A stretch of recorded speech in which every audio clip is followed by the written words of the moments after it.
Números capítulo 30, versículos 3 al 7. Meditamos o seguimos con el tema los votos del Cristo. Este es el segundo discipulado sobre este tema, los votos del Cristo, y este es el discipulado número 80. El anterior lo habíamos referido como 80, pero en realidad es el 79. Así que este es el número 80 de verdad. Y la cita números 30 del 3 al 7. ¿Tiene lista su cita, mi amado? Leemos la palabra del Señor. Mas la mujer, cuando hiciere voto a Jehová y se legare como obligación en casa de su padre en su juventud, si su padre oyere su voto y la obligación con que Dios ligó su alma, y su padre callare a ello, todos los votos de ella serán firmes, y toda obligación con que hubiera ligado su alma firme será. Mas si su padre le vedare el día que oyere todos sus votos y sus obligaciones con que ella hubiera ligado su alma, no serán firmes, y Jehová la perdonará por cuanto su padre se lo vedó. Pero si fuese casada e hiciere votos o pronunciare de sus labios cosa con que obligue su alma, si su marido lo oyere y cuando lo oyere callare a ello, los votos de ella serán firmes y la obligación con que ligó su alma firme será. Amén. Hasta ahí la lectura. Oramos al Padre para pedir la guía de su Espíritu Santo en este tiempo de meditación en su palabra. Señor y Padre nuestro que estás en los cielos, te bendecimos, Señor, y exaltamos tu nombre en esta hora, en el nombre de nuestro amado Señor y Redentor Jesucristo. Agradecidos, Dios, por esta bendición. Agradecidos, Señor, por la redención que es en Cristo Jesús, Señor nuestro, por cuyos méritos, Señor, y por cuyo voto precioso en la eternidad, Señor, de redimirnos.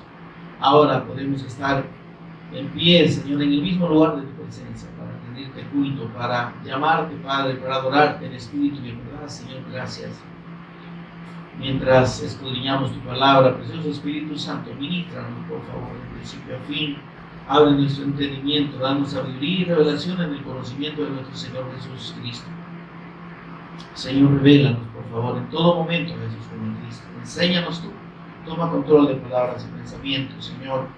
En el nombre de Jesús, quien es el Cristo, lo pedimos. Amén y amén. Tomen asiento, hermanos. Sí.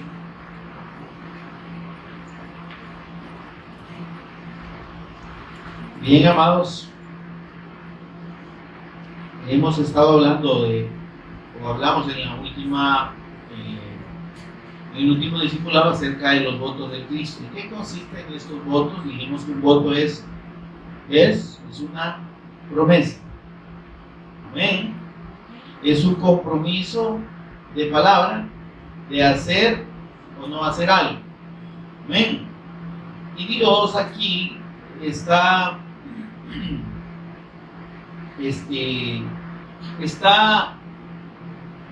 definiendo los términos en los que el compromiso de la palabra del hombre delante de Dios implica. Amén. Pero esto el Señor lo pone como una analogía de lo que es. Digo, la analogía es un parecido, ¿verdad? Con lo que es, esto es una analogía de lo que en realidad es, digamos, el voto al que está haciendo referencia aquí, y es el voto del Cristo, amén, el compromiso del Cristo.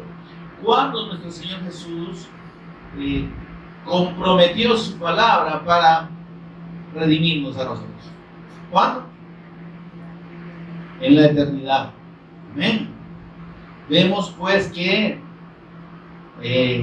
declara ya en Salmos 116 y en Salmos 40, principalmente en Salmos 40, versículos 6 y 8.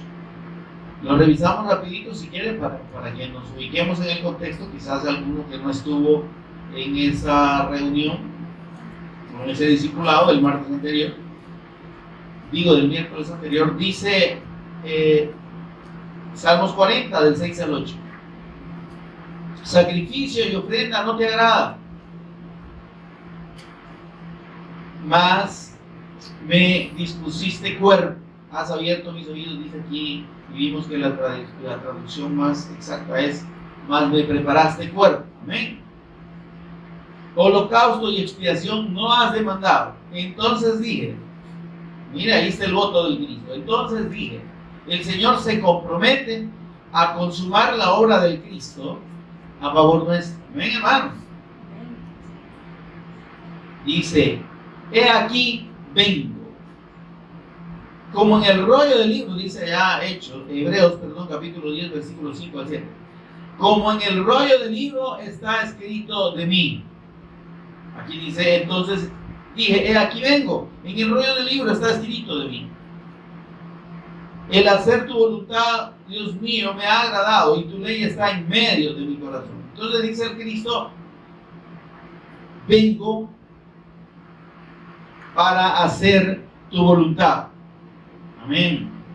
Entonces nuestro Señor Jesús compromete su palabra para someterse a la voluntad de Dios en cuanto a la consumación de la obra redentora del Cristo. Amén. Amén. ¿Esto por qué? Porque precisamente el hombre quedó en una condición de imposibilidad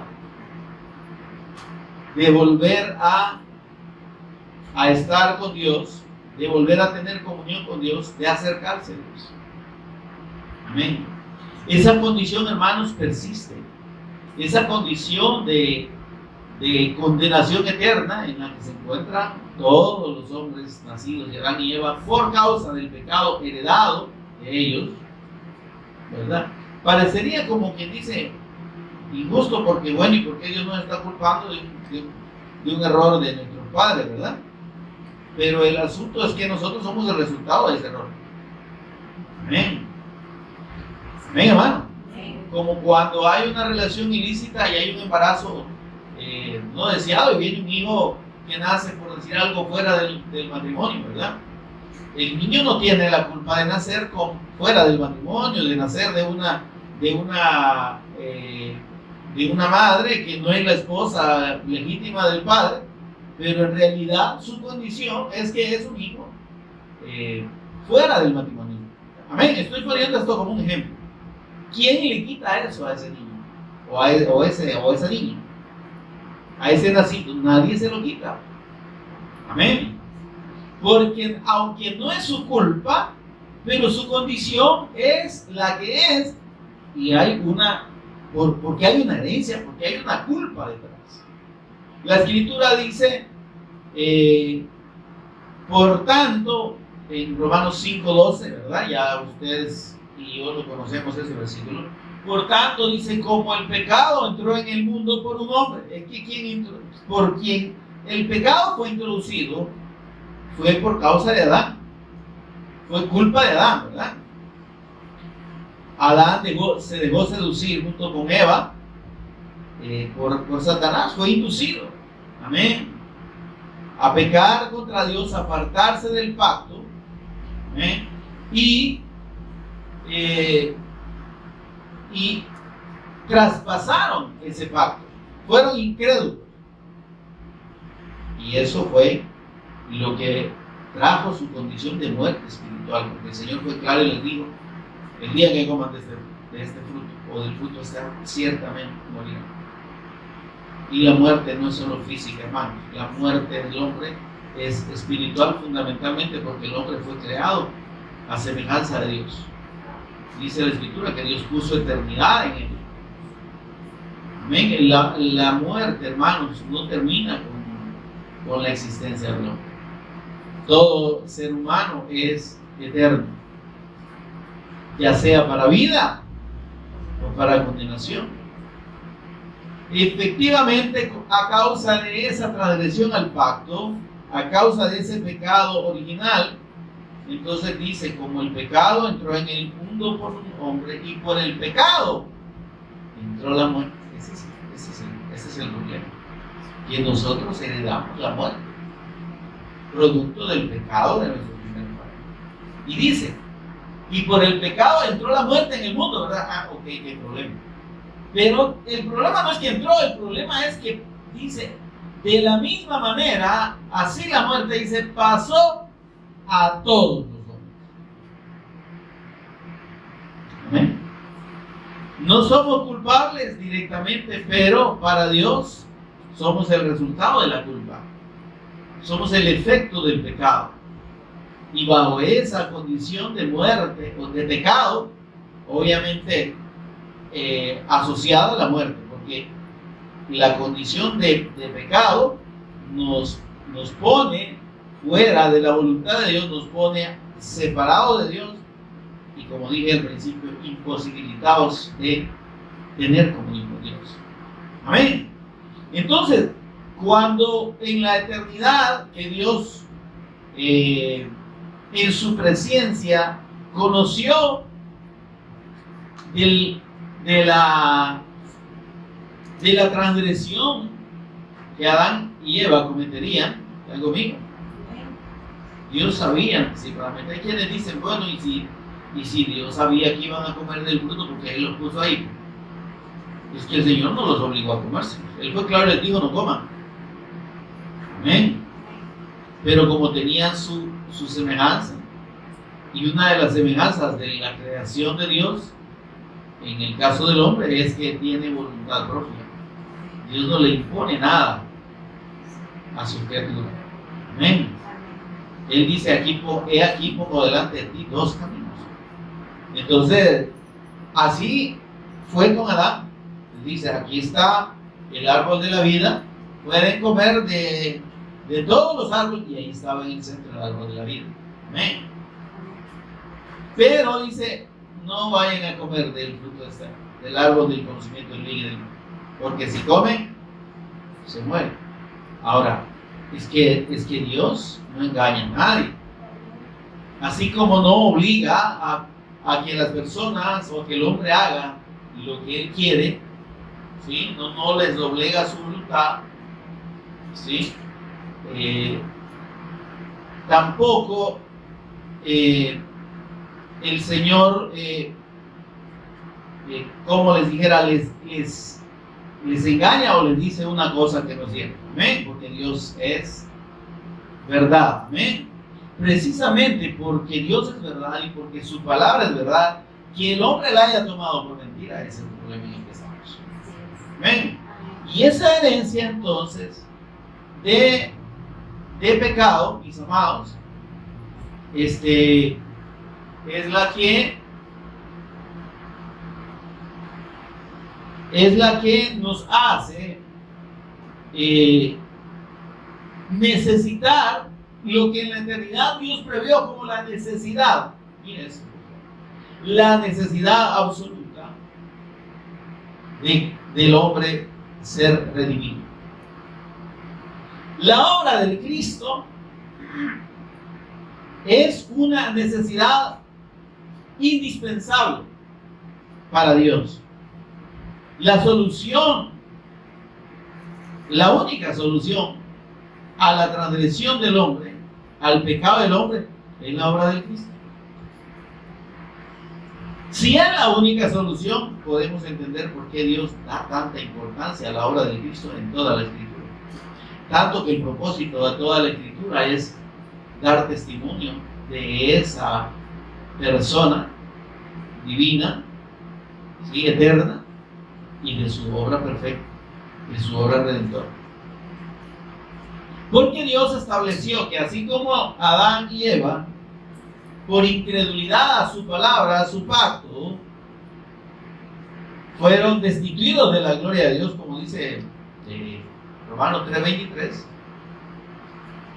así por medio de la fe en su pacto, que es la persona y obra del Cristo, el sacrificio del Cristo. Y ese es el pacto de Dios. ¿Está conmigo, hermano? El pacto eterno, como dice Hebreos 13:20, es en la sangre del Cristo. ¿Ven? La sangre, el sacrificio del Cristo es la sangre del pacto eterno. Entonces Dios estableció que para que el hombre fuese sacado de esa condición, la única manera es creyendo en su pacto. ¿Cuál es el pacto de Dios? Es su buena noticia, es su evangelio. ¿Cuál es su evangelio? La persona y obra de su eterno ungido, de su eterno Cristo, de su eterno Hijo. Amén, hermano. Entonces, decía, y repito, la obra del Cristo es una necesidad indispensable en la eternidad para nuestra redención eterna. Porque aquí no estamos hablando, hermano, de librarnos de la muerte física. El Señor le dijo: polvo eres y en polvo te convertirás. Esa sentencia la vamos a cumplir todos. Así que desde ya vayamos perdiéndole amorcito a esta vida, ¿verdad? Yo no me quiero morir. Perdóneme, pero aunque no quiera, se va a palmar. Nos vamos a morir, hermano, aunque no queramos. Amén, hermano. Ahora, ¿quién tiene la vida y la muerte en sus manos? Él decide cuándo. ¿Cuándo y cómo? Nosotros no sabemos, ¿verdad? Los siervos de Dios, los apóstoles, los profetas del antiguo tiempo, revisen la escritura cómo murieron. Isaías, que lo citamos bastante aquí, murió aserrado por la mitad. El apóstol Pedro murió crucificado, boca abajo, ¿verdad? O cabeza abajo. Y de ahí Pablo murió a espada. Esteban murió en pelea. ¿Está conmigo, hermano? Entonces, ¿cómo debamos morir? Eso es lo de menos. Ven, hermano. Para Dios es indistinto. Amén. Porque no solo de esa muerte, sino de la muerte eterna, y fundamentalmente de la muerte eterna, nos libró por medio del sacrificio del Señor. En el sacrificio del Cristo la muerte fue, dice, sorbida en victoria. Amén. Y si usted y yo tenemos la fe del Evangelio, la fe del pacto eterno en la sangre del Cristo, entonces ya vencimos sobre la muerte. Amén. ¿Cuál es el miedo? Como decían por ahí hace rato, ¿verdad? Hace un par de años, unos cuantos años. ¿Quién dijo miedo? ¿Quién dijo miedo a la muerte? ¿Por qué vamos a temerle a la muerte? Parece fácil decirlo, hermano, y es fácil decirlo. Pero como dice un dicho por ahí, no es lo mismo verla pasar que platicar con ella. Ya tenerla a la par aquí y tocarle los huesitos, a la calaca, como dicen los mexicanos, hermano. Muy heladita. Sin embargo, en el Señor, hermano. Amén. En el Señor, en la fe del Cristo, tenemos la esperanza de gloria. Y esa esperanza no está en esta vida, está en la resurrección. Si el Cristo, dice el apóstol Pablo, no resucitó, nuestra fe es vana. Porque, óigame, la médula, el centro de nuestra fe es la resurrección del Cristo. Porque en la resurrección de nuestro Señor Jesús, la muerte fue vencida. Y no, repito, no solo la muerte física, es que es la muerte eterna. Amén. Dijo el Señor Jesús: mis ovejas oyen mi voz. Amén.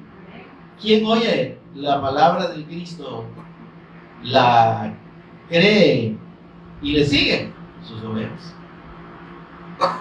Amén, ovejas del Cristo.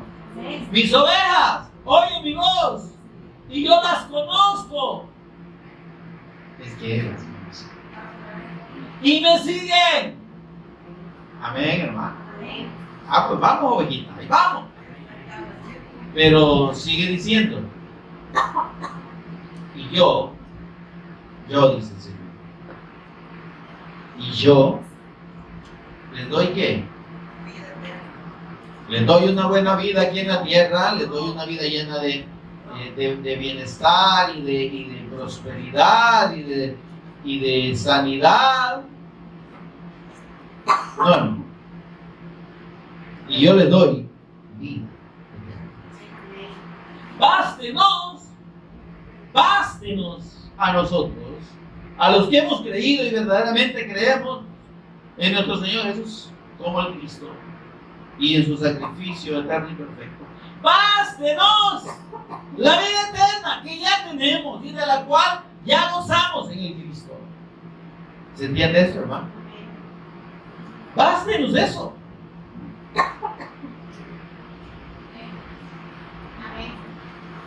Lo que esa parte de la vida eterna, dijo el apóstol Pablo, lo que ahora vivo en la carne, ¿qué es lo que vivimos en la carne, hermano? Todo. Vivimos alegría, vivimos tristeza, vivimos enfermedades, vivimos dolencias, momentos de alegría, momentos de salud. Dice el apóstol Pablo, lo que ahora vivo en la carne, lo vivo en la fe del Hijo de Dios. Si nosotros en nuestra vida no nos conducimos y no enfrentamos cada situación en nuestra vida en la fe del Cristo, no la tenemos. Porque si ante cada situación difícil estamos renegando, si ante cada situación difícil estamos lamentándonos o estamos diciéndole al Señor, ¿por qué? Bien. Es que en realidad no hemos creído.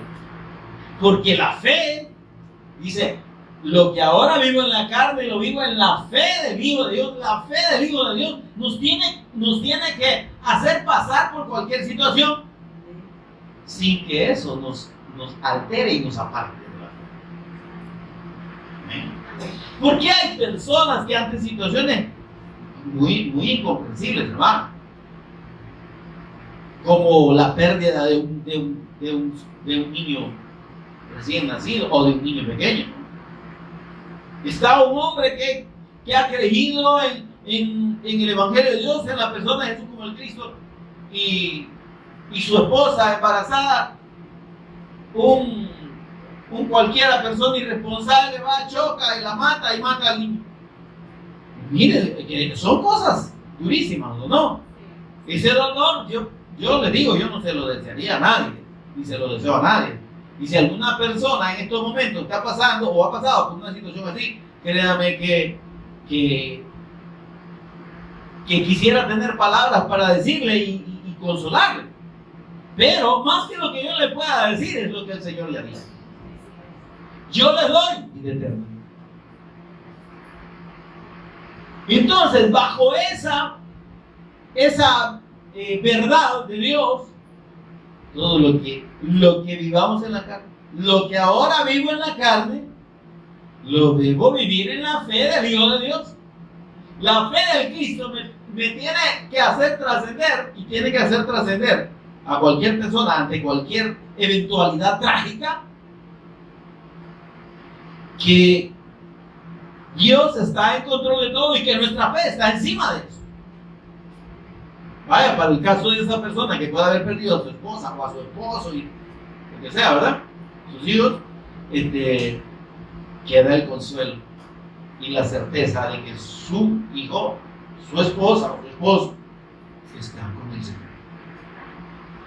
Porque la Escritura dice claramente, ausentes en el cuerpo y presentes al Señor. Cuando morimos, hermano, los hijos de Dios, vamos con el Señor, estamos en la presencia de Él. Amén. Claro, nuestro cuerpo que es lo único que queda, ¿me entiendes? Y queda y va al polvo de la tierra para ser vivificado en la resurrección. Para ser resucitado en un cuerpo glorificado en la venida del Cristo. Amén. Entonces, para Dios, y para los hijos de Dios, los que hemos creído en su Evangelio, no hay pérdida. Amén. No hay pérdida aún en la muerte. Porque, óigame, si hablamos de tragedias y de pérdidas tempranas de la vida, al final la muerte es muerte, ¿no? Igual nos va a doler que el niño se muera de 3 años o de 1 año a que se muera de 20, 30, 40, 50. ¿Se entiende esto? Lo más, igual duele una muerte de alguien, de un ser querido en una edad mediana o joven, como ya se muere viejito, porque entre más años vive la gente con uno, más se apega a uno. ¿Me entiendes? Ay, dice la gente, yo no sé qué va a pasar el día que muera mi abuela, va a tener que enterrar. Mi papá, no, es que, pero lo dicen con el sentido de no saber cómo lo van a enfrentar, porque lo prevén como algo muy duro. Amén. Entonces la muerte, desde el ángulo que lo queramos ver, ya sea un niño que no ha nacido o que esté en el vientre, ¿me entiendes? Como un niño que ya nació, como un niño más grandecito, como un adolescente, como un adulto, como un anciano, el dolor es el mismo. Amén. Ahora, pero ¿qué nos dice la palabra de Dios en relación a esas circunstancias de la vida? Lo que ahora vivo en la carne, lo vivo en la fe. Porque el Señor dijo, mis ovejas, yo las conozco y me siguen. Y yo les doy vida eterna. Ese es el punto. No dice yo les daré, yo les doy. La vida eterna, mis amados, ya la gozamos. En el Espíritu ya la gozamos. Desde el momento en que usted y yo nos gozamos al venir ante la palabra y ver la revelación del Cristo en cada libro de la Escritura, es un gozo que la gente de afuera no conoce. Que los incrédulos no conocen. Y cosas que ojo no vio ni oído yo, ni han subido al corazón de hombre, son las que Dios tiene preparadas para nosotros. ¿Cuándo? Es que aquí está ya. Amén. La revelación del Cristo es el principio. Y luego el conocimiento del Cristo que tenemos mientras el Señor nos da vida y el que tendremos en la eternidad. ¿Qué más queremos? Amén. Entonces, por eso es que dice, cuando se habla de los votos del Cristo o del voto del Cristo, él dice, sacrificio y ofrenda no son suficientes para Dios. Sacrificar un animalito, o sacrificarse usted mismo, o sacrificarme yo. Personas que piensan que tienen que hacer un esfuerzo ellos, tienen que hacer un sacrificio, ¿verdad? Para agradar a Dios, están totalmente equivocados. Porque dice el Señor, sacrificio, ofrenda, no te agrada. Holocausto y expiación, tampoco demandaste, no lo has pedido. Pero me preparaste un cuerpo que sí cumple la condición de Dios para la expiación y la extinción del pecado. ¿Recuerdan de esos dos términos, verdad? La expiación, que es el pago, y la extinción, que es la eliminación absoluta. La purificación total delante de Dios. Amén. Ahora dice, me preparaste el cuerpo. Entonces dije, bueno, ya está preparado lo que había de ser. El Cristo vendría, tomaría forma de hombre, tomaría un cuerpo, ahora sin pecado, indiscutiblemente. El único nacido sin pecado en esta tierra se llama Jesús de Nazaret. Amén, se llamó Jesús de Nazaret. Porque Él es Dios, ¿sí? Amén. Él fue, es y será Dios. Amén. Fue y será Dios. Por tanto, pecado, en cuanto a pecado, es el único nacido de mujer sin pecado. Amén. Porque dice la Escritura que fue engendrado por el Espíritu Santo. Amén. Ahora, por eso aquí está el voto de Cristo. Entonces dije, he aquí, ven, a hacer tu voluntad, como está escrito en el rollo del libro acerca de mí. Y entonces vemos y confirmamos que todo el testimonio de la Escritura precisamente trata de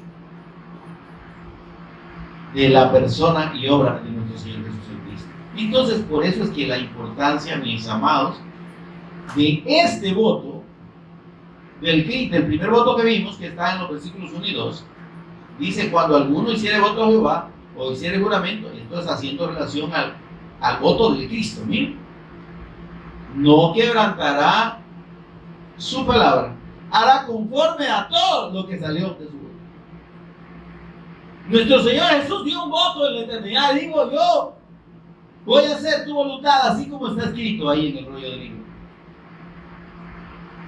He aquí vengo para hacer tu voluntad. Lo voy a hacer. Y lo hice. Por eso es que Dios dice, el hombre que comprometa su palabra delante de Dios, amén, lo tiene que cumplir, dice. No tiene que quebrantar su palabra. Y por eso es que veíamos como Eclesiastés capítulo 5, versículos del 4 al 6 nos dice, mire, mejor no prometa. Amén. Porque esto aplica para las promesas que usted y yo podemos hacer, o los votos que usted y yo podemos hacer delante de Dios. Si usted y yo nos comprometemos a algo con Dios, mire, hermano, truene, llueve o relampaguee, pase lo que pase, cumplamos el voto, cumplamos el compromiso, que es lo que dice el Señor. Amén. Ahora, ¿por qué? Precisamente porque Dios nos está confirmando que todo compromiso delante de Él, así como el Cristo lo cumplió, nosotros debemos entender que el que cumplió es Él, ¿verdad? Por eso dice, mejor no prometas. No vaya a ser que tu palabra te comprometa, ¿cómo dice ahí? Te enjuicio o algo así. Veamos lo que dice Eclesiastés 5, del 4 al 6. Ahora, estamos hablando de votos o de compromisos posibles, hermano. No de votos imposibles, amén. O de compromisos imposibles. Entonces, y esto tampoco tiene que ver, hermanos, con votos acerca de, o compromisos acerca de buscar el favor de Dios para que Dios me salve. ¿Está conmigo, hermano? Sino que está hablando de compromisos que pueden ser factibles. Amén. Pero aquí estamos haciendo la relación Proverbios de Eclesiastés, Cantares, Salmo, Proverbios, Eclesiastés, Cantares. Entonces, hermanos, estamos hablando de compromisos que pueden ser cumplidos por el hombre. Entonces dice el Señor, va a tener que cumplir. Porque detrás de esa ley que Dios está estableciendo está el hecho del compromiso, del voto del Cristo. Amén. De la palabra que dio el Cristo. Eclesiastés 5, del 4 al 6 dice, cuando a Dios hace promesa, no tardes en cumplir, porque Él no se tarda de los insensatos. Cumple lo que promete. Mejor es que no prometas, y no te prometas, y no cumples. No dejes que tu boca te haga. Amén.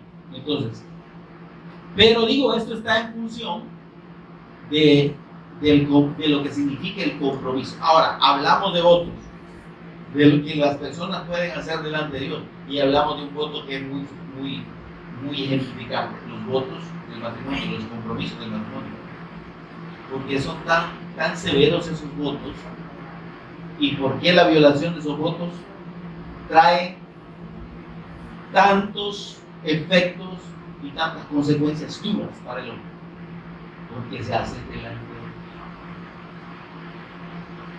Dios. Amén. Es un compromiso delante de Dios. Lo que pasa es que la gente no se lo ve. Amén. Ahora, y a eso es lo que precisamente vamos ahorita al hablar de los votos de la mujer soltera. Amén. Aquí hay tres tipos de votos.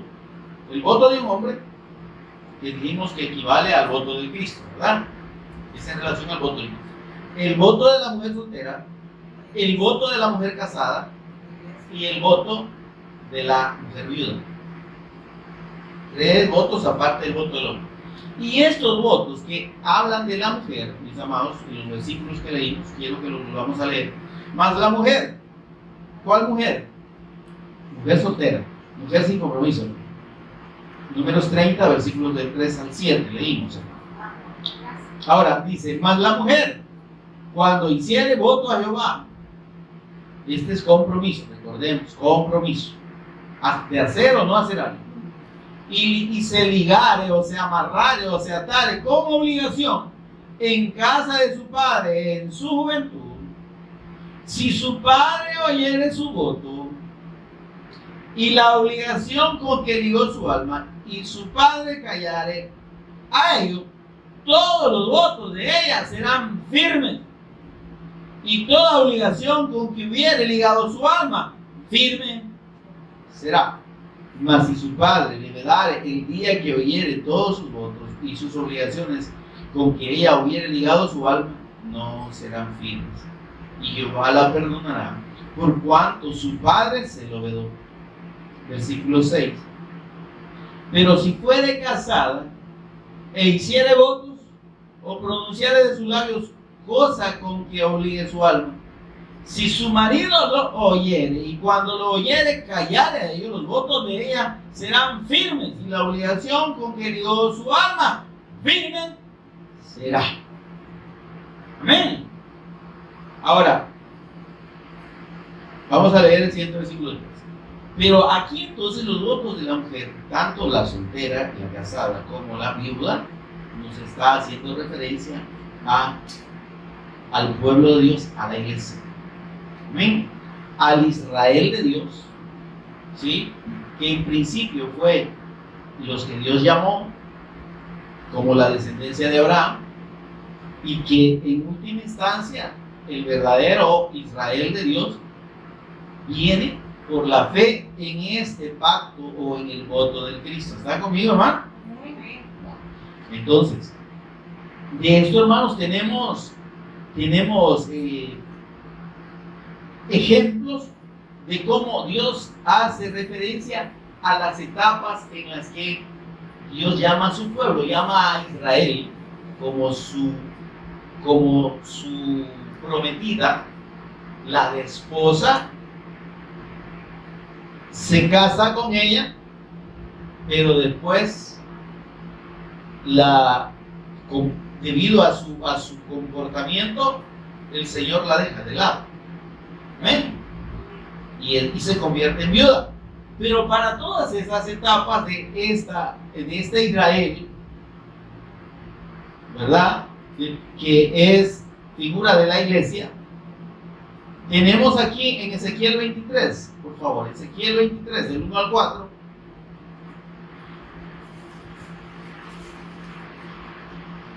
En el primer caso, el primer caso, y es el de la mujer joven, el de la mujer que es llamada para el compromiso. ¿Está conmigo, hermano? Ezequiel 23, versículo 1 adelante. Miren, vino a mí palabra de Jehová diciendo: hijo de hombre, hubo dos mujeres, hija de una madre, las cuales fornicaron en Egipto, en su juventud fornicaron. Versículo 4. Y se llamaban la mayor Ahola y su hermana Ahol se llamaba Aholiba, no la de Popeye, las cuales llegaron a ser mías y dieron a luz hijos e hijas. Y aquí dice Dios a quienes se está refiriendo. Y se llamaron Samaria, que es Ahola, y Jerusalén, Aholiba. Y entonces está hablando de las dos descendencias de Abraham que se separaron ahí. Y esa es otra historia muy larga. Pero aquí, hermanos, en algún momento ellos se separaron cuando fueron sacados de la tierra de Jerusalén, fueron llevados cautivos, y ahí después cuando regresaron se dio el asunto de los samaritanos o de Samaria, ¿verdad? Y luego Jerusalén, que en este caso representa siempre representa al pueblo de Dios, pero en una fase diferente. Fíjese que llama la atención el nombre de estas dos mujeres, que hace referencia a ciudades o a descendencia, ¿verdad? Porque el Ahola, que es Samaria, dice tabernáculo de ella. Eso significa Ahola. Y Aholiba, que es Jerusalén, significa mi tabernáculo en ella. ¿Están conmigo, va?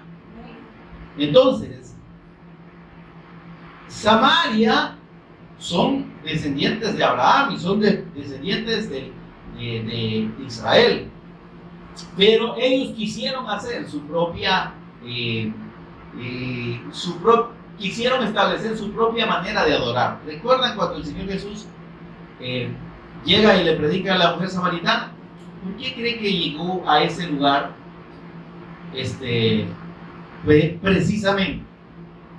Primero, para demostrar que la obra de Cristo fue para redimir a todos. Tanto esos samaritanos que los israelitas o los de Jerusalén propiamente le consideraban que no eran. ¿Amén? Pero el Señor dijo, sí, pero es que no es por la descendencia. Amén. No es porque ellos ahorita piensen que aquí en este monte hay que adorar y no en Jerusalén, y los de aquellos dicen que los de Jerusalén dicen que solo allá en el templo. No es que eso no es lo importante. Le dice el Señor, viene la hora en que los verdaderos adoradores adorarán al Padre en espíritu y en verdad, y no solo en Jerusalén ni aquí, ni en Jerusalén ni en este monte. Amén. Porque ahí Dios está confirmando precisamente este llamado de su pueblo por medio de la descendencia de Moisés, dándole la promesa de una descendencia, de un pueblo que había de formar de ellos. Amén. Ahora, pero ¿qué pasó con este pueblo? ¿Cómo es llamado el primer Israel en su juventud? Cuando Dios lo saca de Egipto y lo lleva al pie del monte. Amén. ¿Y qué hace el pueblo de Israel? Lo primero que hace, cuando Dios le establece y la confronta con su pacto, vamos a eso, por favor. Éxodo 19, 5 y 6, Dios le recuerda el pacto antes de darles la ley. ¿Está conmigo, hermano? ¿Cuál es el pacto que Dios le recuerda a Israel aquí? A su pueblo, a esos llamados a ser pueblo. Amén. Son descendencia de Abraham. Amén. Ahí no son la esposa. ¿Está conmigo? Ahí, por medio del pacto que Dios les revela y les recuerda, llegan a ser la esposa, por así decir, del Señor. Amén. Les dice el Señor, si diereis oído a mi voz, ya son versículos que lo conocen, si diereis oído a mi voz y guardareis mi pacto, dice, vosotros me seréis mi especial tesoro entre todos los pueblos de la tierra. Y el versículo 6 dice, y me seréis un reino de sacerdotes y gente santa. Amén. Y entonces Dios se lleva a Moisés 40 días, 40 noches, y allá en el capítulo 24, váyase rapidito, vámonos rapidito, Éxodo 24, le dice el Señor, versículo 3, y Moisés vino, después de estar 40 días y 40 noches con él, y contó al pueblo todas las palabras de Jehová y toda la ley. O sea, el Señor les dice, vaya, miren, este es el pacto. ¿Sí? Ustedes, si quieren ser mi pueblo y esposa, tiene que ser guardando el pacto. ¿Eh? Atendiendo a la fe del pacto del Mesías Cristo. Aquí se los doy escrito. ¿Eh? Contó al pueblo todas las palabras de Jehová y toda la ley. ¿Y qué dijo el pueblo? ¿Qué dijo la desposada, la mujer soltera? Haremos todas las palabras que Jehová ha dicho. ¿Qué estaban haciendo ahí, hermano? Estaban haciendo un compromiso. Y no solo eso, sino que lo ratifica. Y dice, versículo 4, y Moisés escribió todas las palabras de Jehová, y ahí tenemos el testimonio de los libros de la ley, los primeros 5 que escribió Moisés. Miren, escribió Moisés, ¿cuántos días se tomó Moisés en escribir esos 5 libros, que son más de 200 hojas aquí en su Biblia? No, 40 días estuvo recibiéndolas, pero para escribirlas no sé cuánto se trató, aquí no dice. El asunto es que después de que terminó de escribir todo eso, que se hizo una pequeña Biblia, porque ya le dije que si usted cuenta las hojas que hay desde Génesis hasta Deuteronomio, hasta el último libro, son unas 200 hojas. Bastante, hermano. Se hace un libro de ahí, está conmigo. 200 hojas y de la letra chiquita, hermano. Y usted lo pone en grande y le hace un buen rollo, ¿verdad? Un buen libro grueso. Y dice, miren, y Moisés escribió todas las palabras de Jehová. Cuando las terminó, ¿cuánto le tomó en escribirlas? No nos preocupemos, pero las escribió todas. Imagino que se tardó meses, no sé, en escribir. Amén. Ahora, y dice,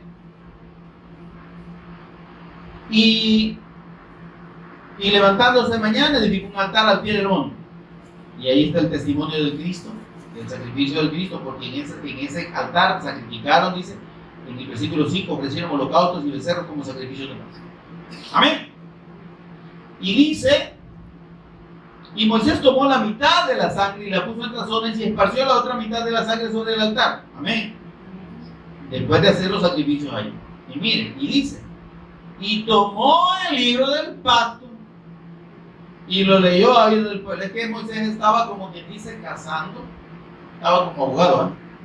O como autoridad que casa al esposo o al novio con la novia, ¿verdad? Para que sean esposos. Eso está haciendo Moisés aquí. Y dice, tomó el libro del pacto. ¿Qué hace el abogado cuando lo va a casar? Saca la ley, ¿verdad? Vale, le vamos a leer estos articulitos. Y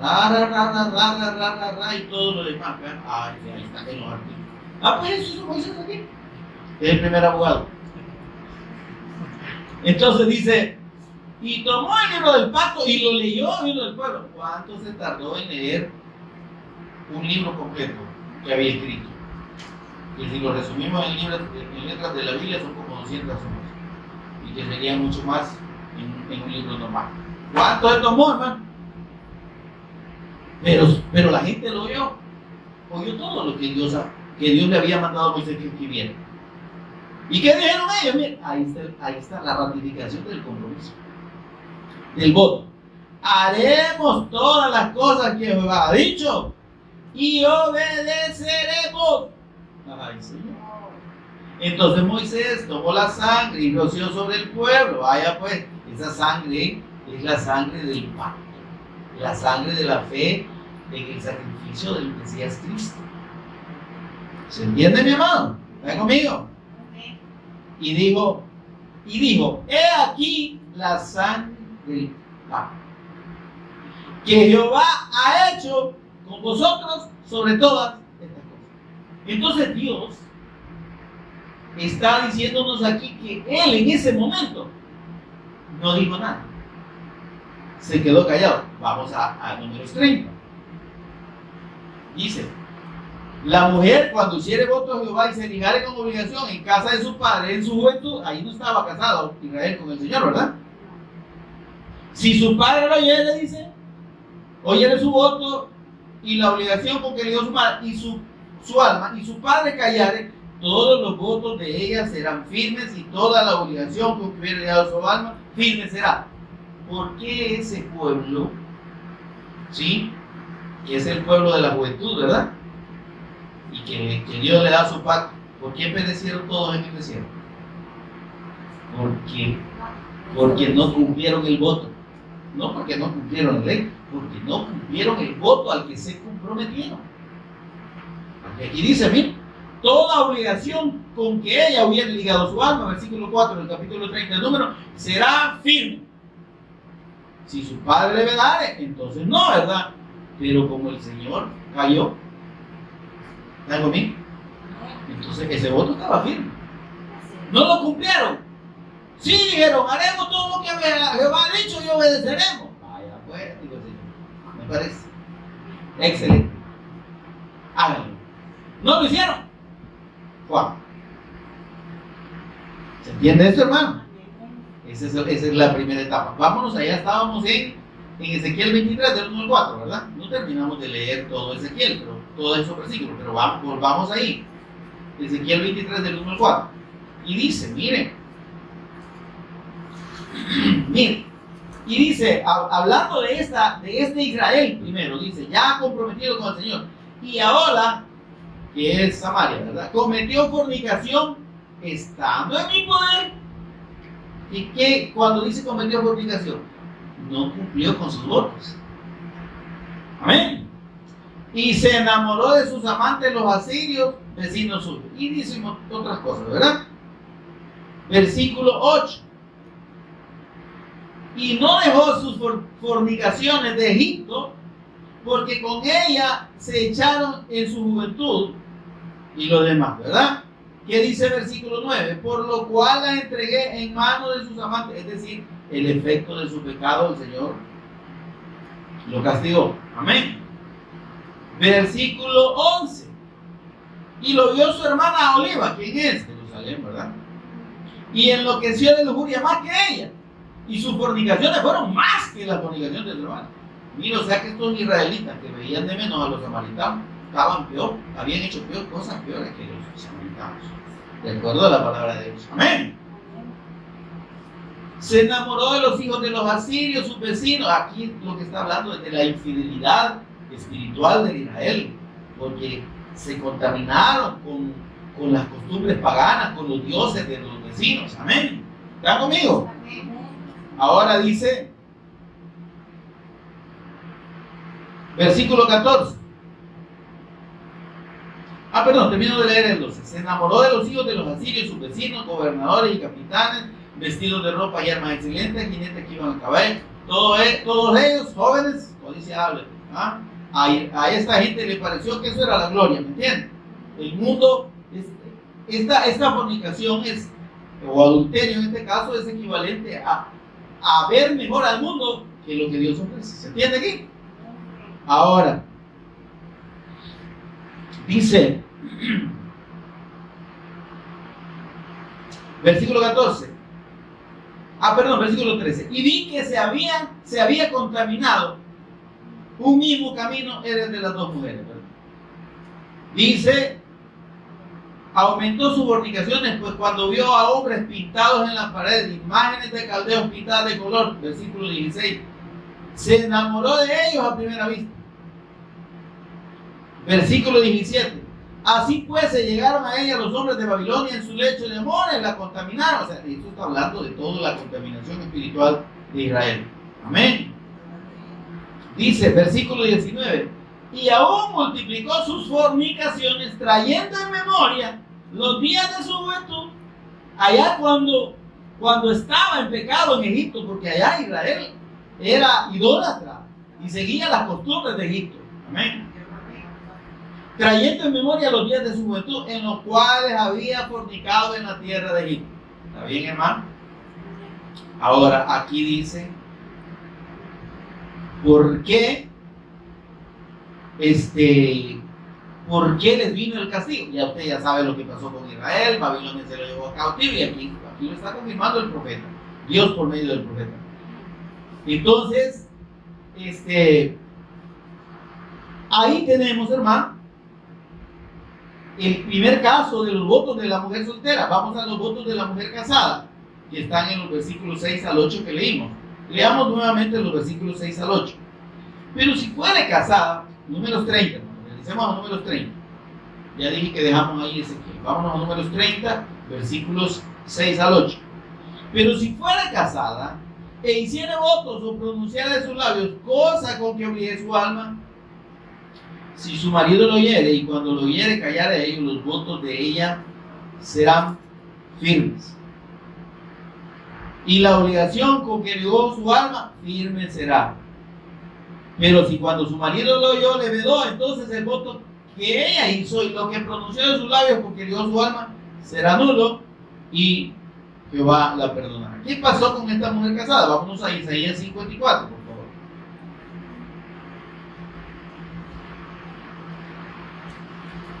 54:1, por favor, ¿lo tienen? ¿Lo tenemos? Regocíjate, oh estéril, la que no daba luz. Levanta canción y da voces de júbilo, la que nunca estuvo de parto. Porque más son los hijos de la desamparada que los de la casada, ha dicho Jehová. Amén, hermano. Amén. Versículo 4. No temas, pues no serás confundida. Y no te avergüences, porque no serás afrentada, sino que te olvidarás de la vergüenza de tu juventud y de la afrenta de tu viudez, no tendrás más memoria. Aquí está hablando de que estaba casada con el Señor, pero que cuando el Señor se alejó de ellos, equivalió a la viudez del pueblo. ¿Estamos bien? Versículo 5. Porque tu marido es tu hacedor. Jehová de los ejércitos es su nombre. Y tu redentor, el Santo de Israel. Y miren que aquí está hablando del Cristo. Dios de toda la tierra será llamado. Versículo 6. Porque como a mujer abandonada y triste de espíritu te llamó Jehová. Y como a la esposa de la juventud que es repudiada, el Dios tuyo. Amén, hermano. Vamos a dejar ahí este punto. Amén. Entonces, nos damos cuenta de que tanto cuando Israel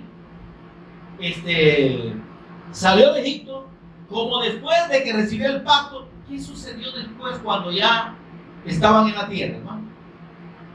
Cuando el Señor cumplió su promesa de darle la tierra en heredad, allá volvieron a pecar, incumplieron su pacto.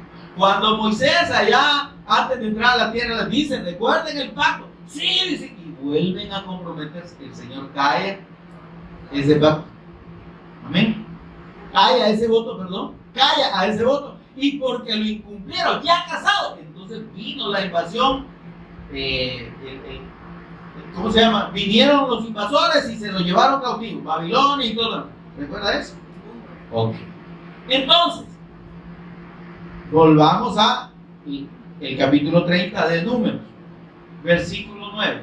Y aquí viene la repudiada, que es el mismo Israel, pero que ya nos implica a usted y a mí. Mire qué lindo. Pero todo voto de viuda o repudiada con que ligare su alma será firme. Ya viuda, la mujer, ya cuando Dios se ha separado de su pueblo por causa de haber incumplido sus votos, tanto de soltera como de casada, ¿está conmigo? Ya viuda, entonces el voto la corta. Dice, miren, pero todo voto de viuda repudiada con que ligare su alma será firme. Si hubiera hecho voto en casa de su marido y hubiera ligado su alma con obligación de juramento, si su marido oyó y cayó a ello, estando vivo, ¿verdad? Y no le vedó, entonces todo su voto será firme, y toda obligación con que hubiera ligado su alma firme será. Versículo 2. Mas si su marido los anuló el día que los oyó. Y aquí viene el momento en el que el Señor nos comprueba algo. Ustedes no pueden cumplir su condición. No se lo puede. Israel intentó, porque ellos dijeron, sí, nosotros vamos a cumplir. Es imposible. La condición nuestra pecaminosa nos arrastra a desobedecer a Dios. Romanos 8:7 dice que los designios de la carne, de la naturaleza pecaminosa, son enemistad contra Dios. Eso produce nuestra naturaleza pecaminosa, normal, natural, enemistad contra Dios. ¿Por qué? Porque no se sujetan a la ley de Dios y tampoco. El voto del que está hablando aquí es el voto de querer hacer la voluntad de Dios por nuestro propio esfuerzo. Dejar de lado el pacto. Hay un pacto de por medio, recuerda. Pero Israel dice, no, yo voy a cumplir, yo puedo. Y el Señor le dice, no vas a poder. Y entonces, en la tercera vez, ya en la condición en la que ya definitivamente se comprobó que de ninguna manera el hombre puede cumplir su voto de agradar a Dios, porque no puede. Mire lo que pasa aquí. Versículo 2. Mas si su marido los anuló el día que los oyó, todo lo que salió de sus labios en cuanto a sus votos y en cuanto a la obligación de su alma será nulo. Su marido los anuló y Jehová la perdonará. Mire esto, por favor.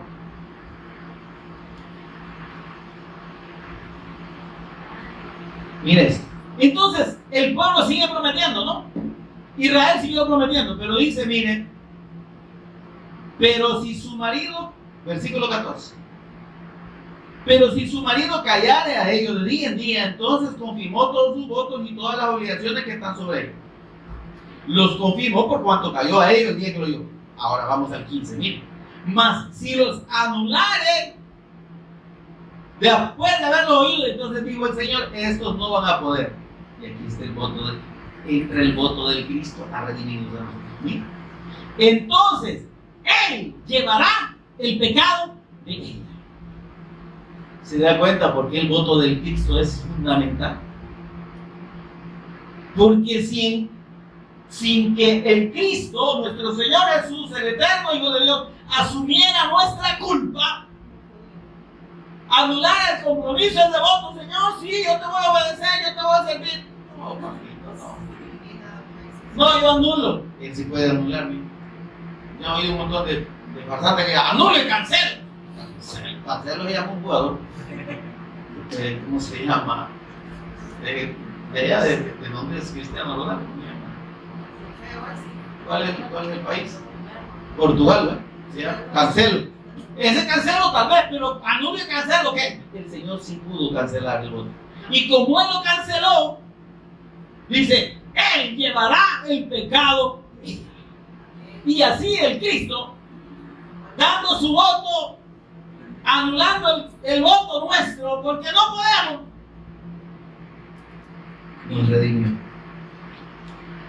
y nos volvió a poner en condición de fieles para Él.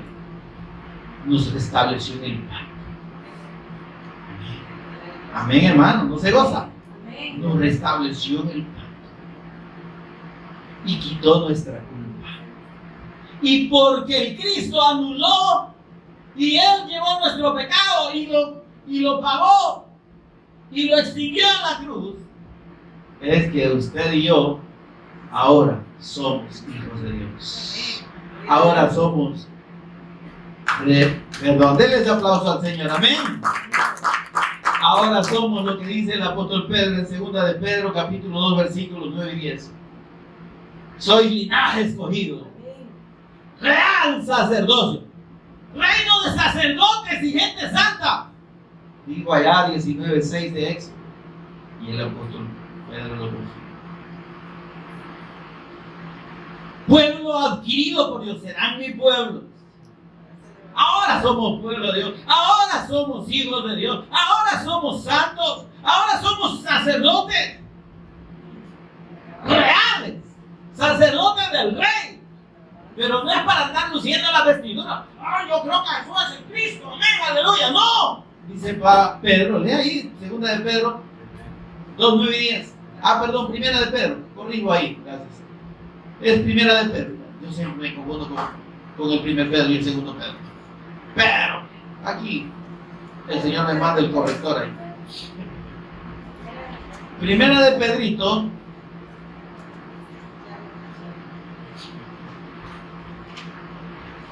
capítulo 2, versículo 9. Miren lo que dice.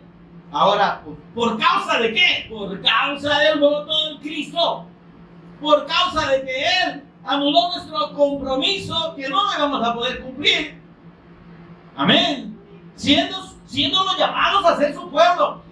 Óigame, el pueblo llamado pueblo de Dios aquí en El Salvador y en el mundo, que es la gente que ha conocido de la palabra de Dios, tiene que entender que necesita reconocer que por sí mismo no puede cumplirle a Dios, que tiene que volver al pacto, tiene que volver al pacto de la fe en la sangre del pacto eterno del Cristo. Amén. Para entrar en comunión con Dios, para ser reconciliado con Dios, para convertirse en verdadero pueblo de Dios, para convertirse en la esposa del Cordero. No todo el que me dice Señor, Señor tiene parte conmigo. Nosotros somos la iglesia. ¿Por qué usted dice que no somos la iglesia? Es que yo no le estoy diciendo que usted no es la iglesia solo porque yo lo digo. Lo dice el Señor. Amén. Que el verdadero pueblo de Dios es aquel que está fundamentado en la fe de la persona y obra de nuestro Señor Jesús, el Cristo, en la cruz y en la resurrección. Y que en esa condición dice de linaje escogido, real, sacerdocio, nación, santa, pueblo adquirido por Dios, hace la voluntad de Dios y cumple el propósito de Dios de su llamado. ¿Para qué? Anuncia las virtudes del Cristo, predica el Evangelio, testifica acerca de la obra y persona de nuestro Señor Jesús el Cristo como la solución para que aquel pueblo llamado a ser pueblo pueda convertirse en verdadero pueblo de Dios. Fuera de la fe del Cristo, hermano, no hay pueblo de Dios. Versículo 10 de 1 de Pedro, capítulo 2. Vosotros que en otro tiempo, ¿qué dice? No erais pueblo. ¿Verdad que esa gente que dice que cree en Jesús, pero que no pone su fe plena en la obra y persona del Cristo y de nuestro Señor Jesús como el Cristo eterno de Dios, como el eterno Rey, sacerdote y profeta de Dios, y como el único que nos puede redimir para con Dios y poner en paz con Dios por medio de su sacrificio eterno y perfecto? No hay pueblo de Dios. Vosotros que en otro tiempo no erais pueblo, pero que ahora sois pueblo de Dios. Amén. ¿Por qué somos pueblo de Dios? Porque hemos sido redimidos. Porque por medio de la fe en la persona y obra de nuestro Señor Jesús el Cristo, somos hijos de Dios. Y somos parte del cuerpo de Cristo. Somos la esposa del Cordero. Amén. Aquella que fue redimida de su viudez. Que el Señor canceló su voto y dijo: yo voy a asumir su pecado. Y Él pagó por nuestro pecado, y por eso es que ahora estamos en el pacto. Tenemos comunión con el Padre y con el Hijo, y tenemos vida eterna por la fe en nuestro Señor y Redentor Jesús el Cristo. Amén, mis amados. Demos un aplauso al Señor, por favor. Pónganse en pie conmigo para que juntos demos gracias al Señor por este tiempo de meditación de su palabra. Señor y Padre nuestro que estás en los cielos, bendito seas. Bendito tu nombre por siempre. Gracias, Señor, por revelarnos y por confirmarnos, Señor, como la obra redentora de nuestro Señor Jesús el Cristo en la cruz, llevando nuestras culpas, asumiendo Él nuestro pecado y pagándolo. Y no solo pagándolo, sino extinguiéndolo, Señor, en su cuerpo, en su muerte y mediante su resurrección. Señor, gracias por esa bendición. Gracias, Señor, porque por eso ahora somos pueblo tuyo. Por eso ahora somos la esposa de tu pueblo. Porque el Cristo comprometió su palabra en la eternidad para pagar por nosotros, para redimirnos. Y ahora tu palabra dice: ensancha tus estacas, ensancha tu tienda, dice el Señor a su iglesia. No seas escasa. Amén, hermanos. No seas escasa, dice el Señor. Amén. Señor, gracias. Gracias por esta palabra. Gracias por hacernos entender, Dios, que en ti y solo en la fe de tu eterno sacrificio, solo en la confianza de ese sacrificio que es el único acepto. Y por eso tú nos dices en Isaías 54: regocíjate, oh estéril, la que no daba luz.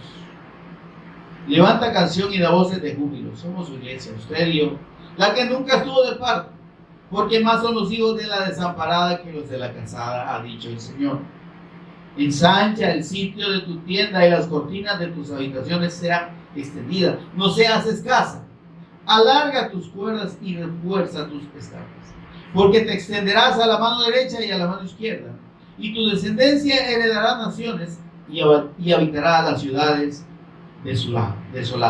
asoladas. No temas, pues no serás confundida, y no serás afrentada, sino que te olvidarás de la vergüenza de tu juventud y de la afrenta de tu viudez. No tendrás más memoria. Amén, mis amados. Señor, gracias por hacernos entender esto. Gracias, Señor, porque como tu iglesia, como la esposa del Cordero, Señor, entendemos, Señor, que tenemos la victoria, que la victoria del Cristo es nuestra victoria. Porque yo he vencido, dijo nuestro Señor Jesús, vosotros también venceréis. Y dice la Escritura, ¿y quién es aquel que vence el mundo? ¿O cuál es la victoria que vence al mundo? Nuestra fe en la persona y obra del Cristo. Bendito Dios, gracias por esa provisión. Gracias por tu voto único y precioso, que nos ha salvado, que nos ha dado vida y vida eterna. Por Jesús el Cristo, nuestro Señor y Redentor, lo agradecemos. Amén y amén. Gloria a Dios. Demos ese aplauso.